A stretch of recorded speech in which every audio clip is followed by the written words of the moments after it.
지금 이제 이 암 환자분들이 이제 완치가 되는 분들이 뭐 상당히 많습니다. 이제 암도 늘었지만 조기 위암과 이제 좋은 치료로 암 생존자, 그러니까 암 완치자분들이 상당히 많이 늘었습니다.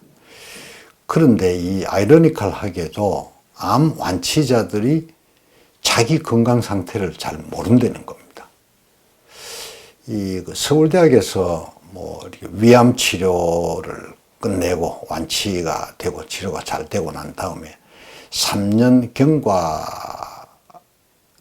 그 생존자 한 250명에 대한 건강을 분석을 해는 흥미로운 통계가 있습니다.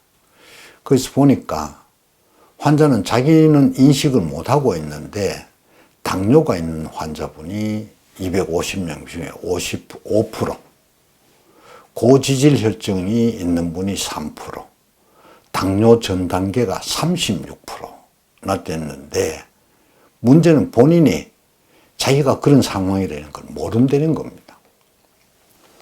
그 다음에 골밀도는 어떠냐 그러고 물어봤더니만 88.4%가 자기 골밀도 상태에 대해서 모른다고 대답했습니다. 검사를 해봤더니만 24%가 골다공증이 있었습니다. 37%는 골감소증입니다. 근데 실제로 이제 이 진료 현장에서 그런 분한테 가끔 얘기를 해보면 가령 예를 들어서 6개월에 한 번씩 혹은 1년에 한 번 완치가 됐으니까 병원에 가서 피검사하고 검사 다 했다는 거예요. 그런데 사실상은 암을 전공하고 있는 의사가 암 환자의 다른 부분의 건강을 다 체크해 주기가 참 어렵습니다. 그런데 환자는 가서 피검사하고 했기 때문에 자기 모든 부분을 다 검진을 해준 줄로 그렇게 잘못 인식하고 있는 거지요. 그래서 실질적으로 이제 암을 관리하는 의사도 있지만 그 이외에 일반 건강 관리하는 뭐 내과 의사라든지 가정의학과 의사를 두고 보충 건강 관리를 꼭 해야 된다라고 얘기를 드리고 싶습니다. 특히 이제 이 골다공증에 대한 확률이 굉장히 높았거든요.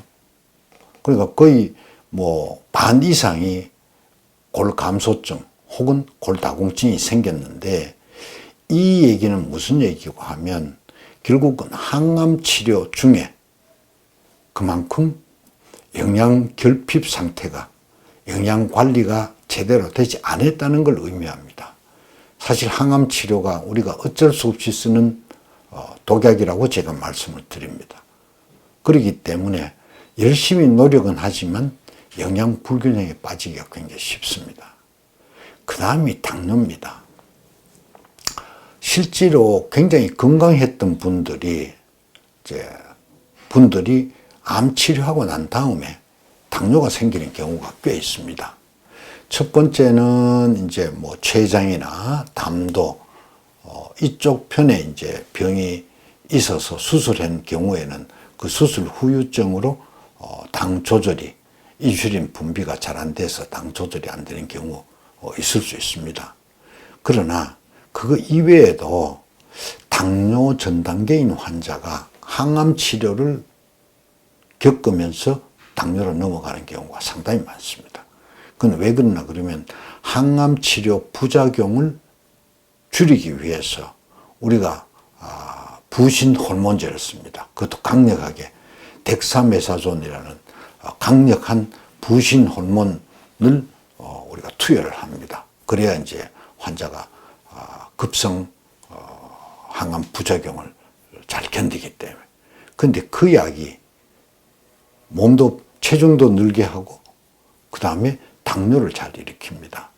그래서 어쨌건 암 생존자는 물론 원발 부위가 재발이 안 되는 거에도 관심을 기울여야 되지만 특히 이제 그 이외에도 당뇨, 골밀도 이런 전신 상태를 잘 챙겨야 나중이라도 다른 문제 때문에 고생을 안 하고 또 2차 예방도 되고 그래서 생존이 완치가 가장 기쁜 소식이긴 하지만 또 다른 재앙을 피한 하기 위한 노력을 꼭 하셔야 된다 라는 걸 당부합니다.